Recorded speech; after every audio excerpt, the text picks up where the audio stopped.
Hola chicos, mi nombre es Guadalupe Juárez Maqueda y hoy les voy a hablar sobre un tema que es muy importante para la educación. Tal vez para nosotros como universitarios, para los niños que están en un nivel más bajo y bien en especial pues sería para nuestra sociedad, a lo mejor para poder cultivarnos un poquito sobre algunos temas. Entonces, hoy les voy a hablar sobre la educación anacrónica. Pero antes de eso, ¿qué es en realidad la educación anacrónica? Entonces yo les voy a una definición de tal cual es la educación anacrónica. Entonces nos decía que la educación anacrónica es un modelo de educación que está totalmente fuera de la época y de las necesidades de nuestra sociedad. Sí saben, nos referimos a que nuestra época ya nos concibe o nos pide hacer cosas más grandes. Claro que por la industrialización, porque ya tenemos nuevas tecnologías, entonces nosotros estamos estancados, por eso nuestro sistema educativo está en rezago. Entonces, yo les voy a hablar sobre, como se los decía, la educación anacrónica. Entonces, hay un autor que hay un video de él. Entonces él menciona que la educación anacrónica está muy fuera de lugar, fuera de nuestro tiempo, y lo que les decía no llena nuestra época.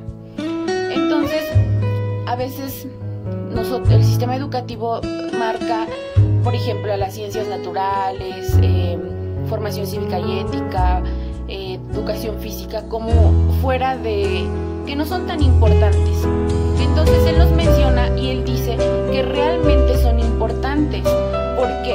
Porque dice que para ser una mejor persona necesitamos tener valores, y que teniendo valores en la educación todo va a marchar un poco mejor, porque teniendo valores hacemos cosas y tenemos una conciencia de no hacerlas.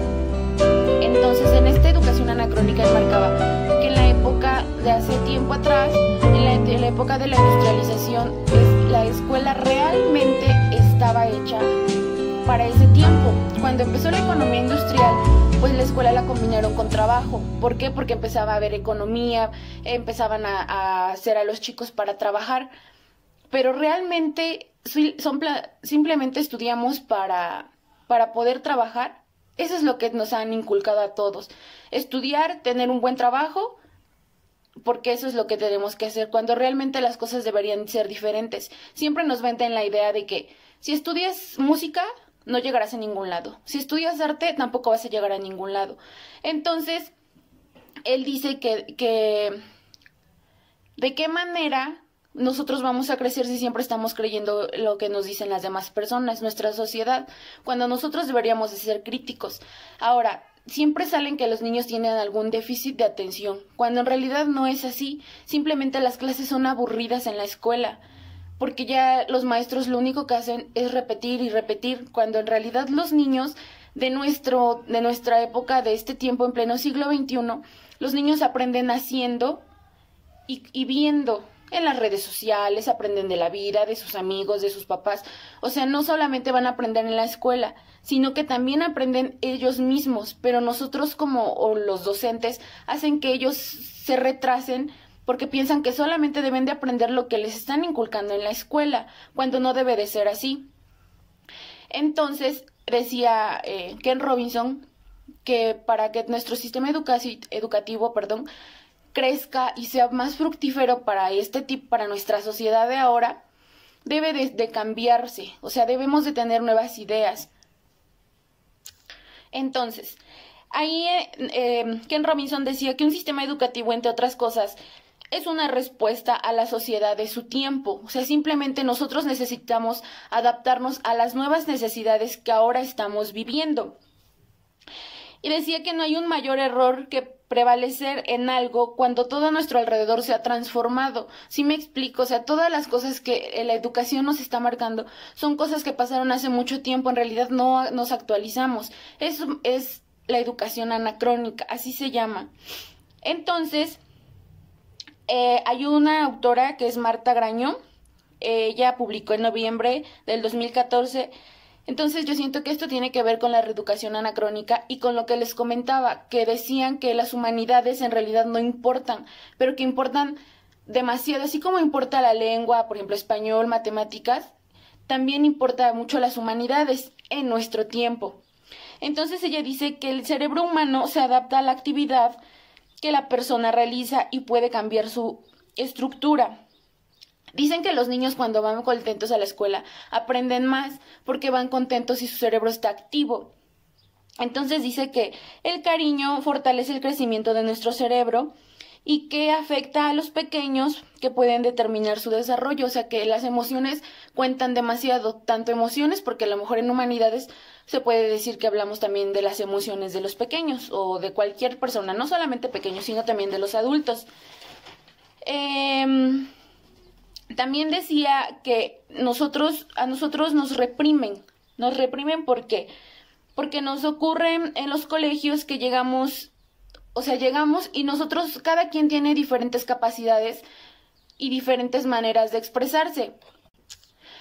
Entonces, decía que lo que les comentaba, que nos reprimen porque en realidad no sacan lo que los niños traen o los adultos, siempre nos quieren como que imponer lo que ellos dicen, pero todos somos buenos en algo. A lo mejor hay niños que no son buenos en matemáticas o en español, pero siempre va a haber alguien que sea bueno en algo.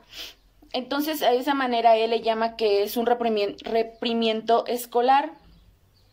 Entonces dice que hay un mayor reto de que en las escuelas motiven a los chicos. Lo que les decía, que a veces dicen que los niños van con déficit de atención, cuando en realidad no, simplemente las clases son aburridas, siempre piden lo mismo. Entonces los niños no tienen la motivación de querer aprender, de querer estudiar. Entonces, nuestro sistema educativo somos unos consumidores para crear vínculos de amistad, aprendemos cosas con otros, eso nos funciona, o sea, nos sirve demasiado interactuar con demás personas, simplemente que seguimos, nuestra enseñanza sigue siendo la misma, aunque nosotros ya conozcamos otras cosas, nos siguen imponiendo lo que debemos de hacer y en lo que debemos de creer. Otro punto que tiene mucho que ver con la educación anacrónica es sobre la economía. ¿Cuántos de nosotros no estudiamos y decimos, voy a terminar mi carrera porque quiero ganar mucho dinero? No lo hacemos realmente porque a nosotros nos nazca, porque, digamos, o sea, realmente, a lo mejor sí los hay, pero a lo mejor no el 100%, a lo mejor solamente son unos cuantos los que dicen, es que yo estoy estudiando esto porque realmente me gusta. Simplemente la mayoría y todo lo que la sociedad nos venden es que debemos de, si nosotros estudiamos, tendremos una buena vida. En realidad no es eso, por eso dicen que eso es lo que nos vende, por decir así, nuestra economía. En la educación anacrónica lo marcan mucho. También nuestro sistema cultural nos quieren tener como se hacían las cosas antes, pero vuelvo a lo mismo, o sea, nuestra cultura también ha renovado, o sea, las cosas ya son diferentes, no son como antes. En lo personal, ayuda a convertirnos en mejores personas. Muchos terminan sus estudios sin averiguar sus talentos. Es lo que les decía, o sea, a veces nosotros estudiamos porque nos los piden o porque sabemos qué es lo que tenemos que hacer, pero no porque a nosotros nos nazca. A lo mejor escogemos una carrera en la que decimos que económicamente nos va a ir muy bien, pero en realidad no sabemos de nuestros talentos que hay, que los que tenemos. Entonces, como les decía, chicos, a veces nuestra educación siempre nos ha marcado que tenemos que tener una buena carrera o escogemos, no sé, nos vamos por matemáticas, no sé, alguna carrera que conlleve más matemáticas, de lengua, porque sabemos que es lo que nos va a dar mayor estabilidad económica, pero realmente nunca terminamos de conocer nuestros talentos y no desarrollamos en lo que realmente somos buenos. En conclusión, y lo que más me gustó de este autor, de Ken Robinson, en la entrevista que le hacen, es que, pues sí, que nuestro sistema educativo están desafanados, por más que quieran ellos a lo mejor cambiarlo, pero en realidad no le invierten, y aunque lo inviertan, pero se vuelve a invertir para lo mismo, o sea, no para algo diferente, ¿sí me explico? Entonces, deberían de elevar los estándares, y también en las escuelas debería como que de influir que no solamente importan las matemáticas o el español, como se los comentaba en un principio. O sea, las humanidades son realmente importantes, la educación artística es importante, la educación física es importante. Entonces, es muy bueno querer cambiar, pero que cambiar a la escuela para bien, para responder a nuestras necesidades que tenemos ahorita, y solamente así cambiaríamos realmente nuestra educación. Muchas gracias.